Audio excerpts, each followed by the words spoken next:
This is Elizabeth Brantley. I will be presenting my final paper titled The National September 11th Memorial Museum Controversy on Sale. I think everyone is familiar with the events that took place on September 11th, 2001. A group of terrorists hijacked 4 airplanes and flew them into the World Trade Center towers in New York City, the Pentagon in Washington, D.C., and a 4th plane that crashed into a field in Pennsylvania.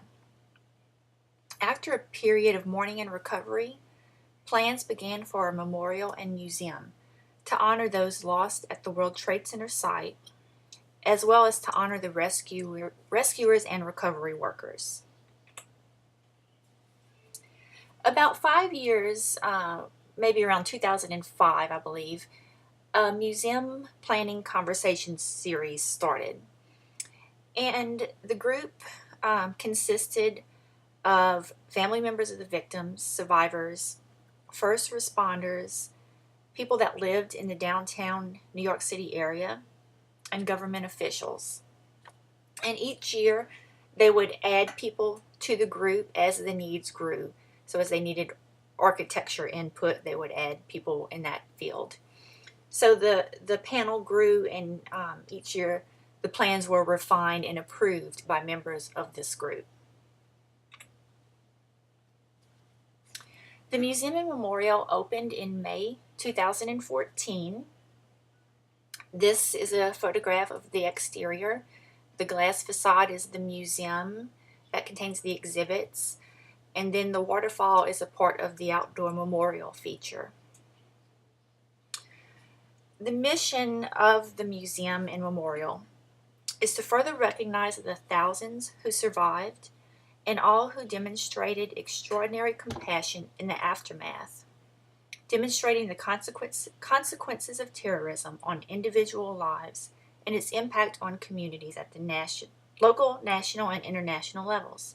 The museum attests to the triumph of human dignity over human depravity and affirms an unwavering commitment to the fundamental value of human life. So here are the admission fees that the museum charges. You can see they charge adults $24, college students $18, museum members get in free. Of course, family members of the victims are free, as well as rescue and recovery workers. And the police, fire department, rescue workers get a discount. The museum has 3 different sections featuring exhibits. One is the historical exhibition, the memorial exhibition, and foundation hall.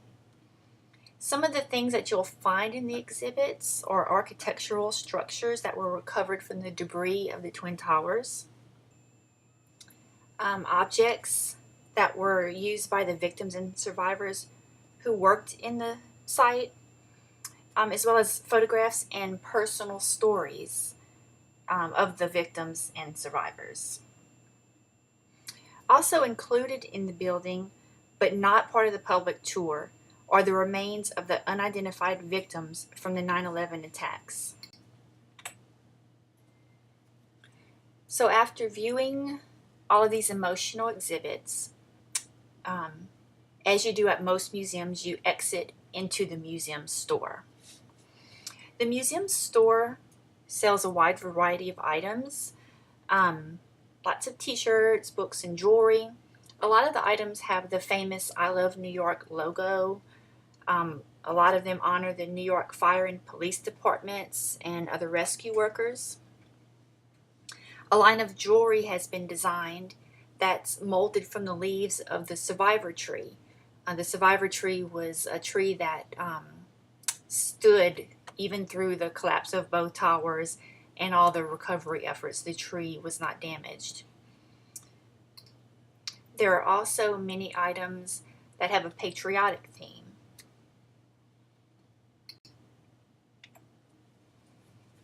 So some of the families of the victims have expressed outrage over the gift shop, as well as some of the items that were available for sale when the store first opened. And some of those items that caused the most anger amongst the families can be seen here. The ceramic cheese tray at the top left was probably the most the item that caused the most outrage. It was seen as tacky and greedy. Why would you sell a cheese tray with hearts that mark the site of the attacks? So the cheese tray was heavily contested by the families. And then another item or items that caused anger were the stuffed animals and things that were sold for pets.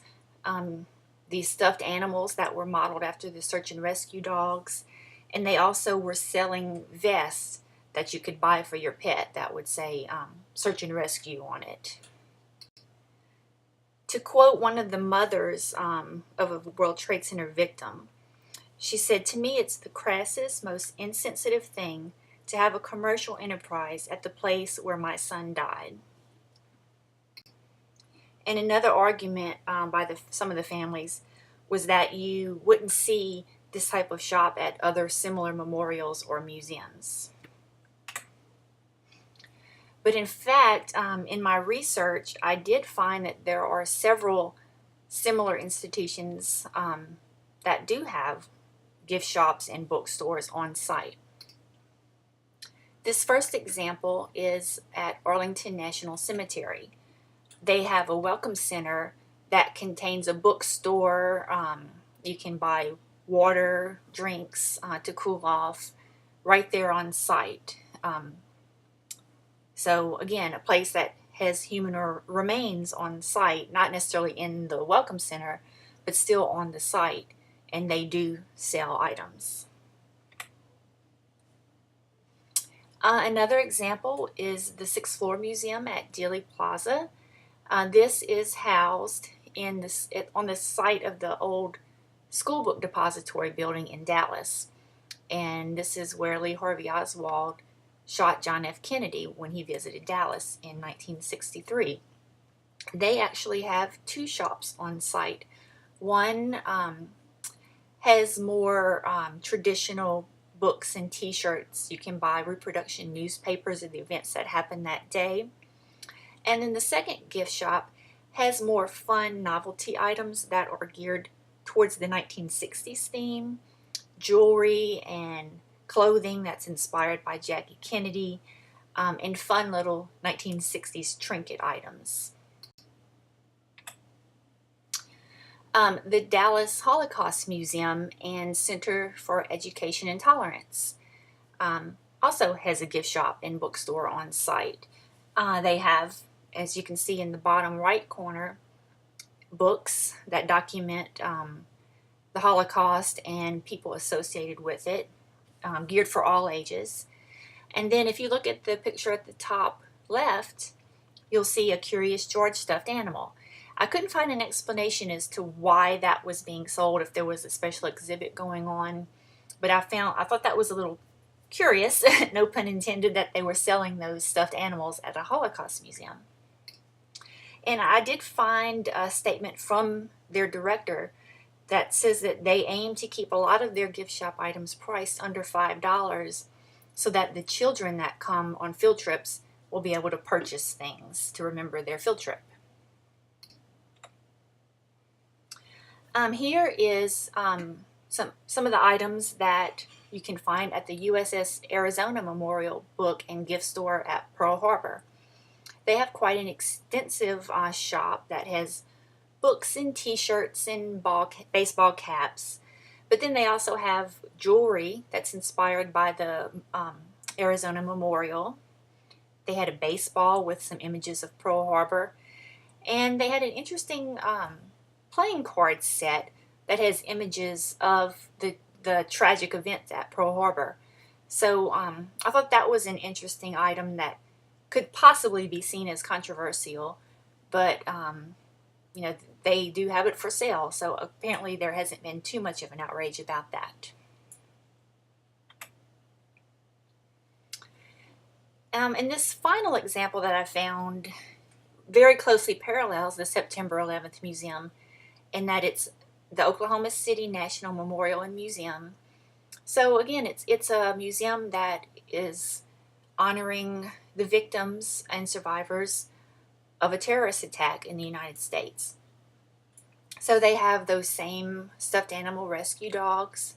They have t-shirts, they have keychains, coffee mugs, and they had this ornament that documents the time that the terrorist attack happens. And I found an interesting quote from their director, Carrie Watkins. She states that people come from all over the country to visit the memorial, and most of them end up buying something, whether it's just a bookmark or a t-shirt. It's their way of connecting to what happened, even if they weren't there that day, they didn't know anyone that was there, but they were still a part of it as an American, and that's how they can connect and remember the events.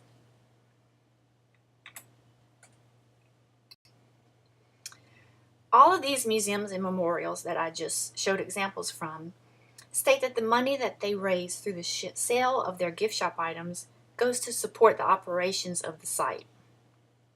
The September 11th Memorial Museum is also quite clear about the use of their proceeds. It says, all net proceeds from our sales are dedicated to developing and sustaining the National September 11th Memorial and Museum.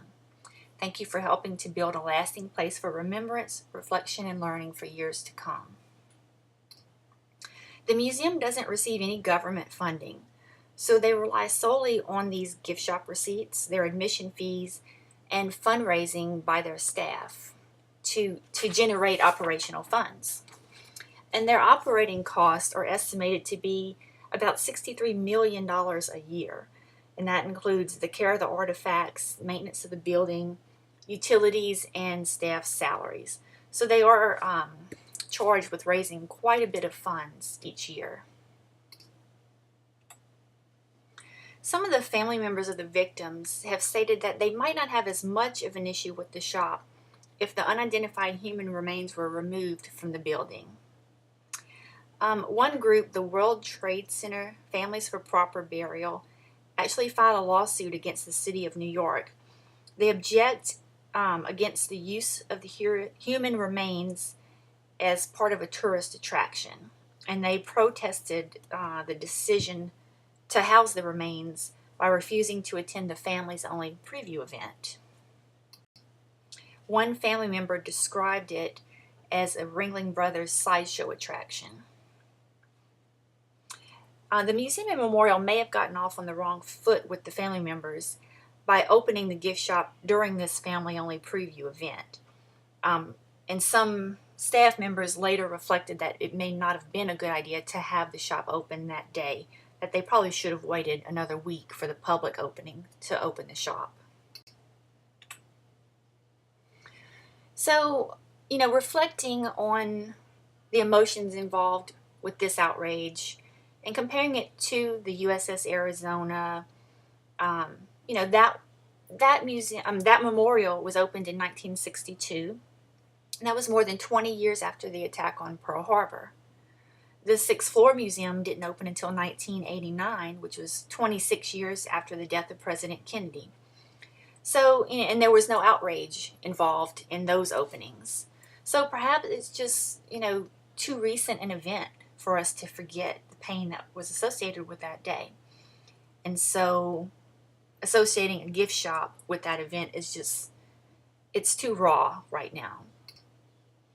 So while right now the critics' voices are the loudest, the most prevalent that you hear when you research the museum, a lot of the supporters point out that these same items that you can buy, the rescue dogs, probably even the cheese tray, you could have bought 5 years ago at a souvenir shop in New York City. So, why the outrage now? Hopefully down the road, this issue could be solved if possibly the human remains could be identified and moved out of the building.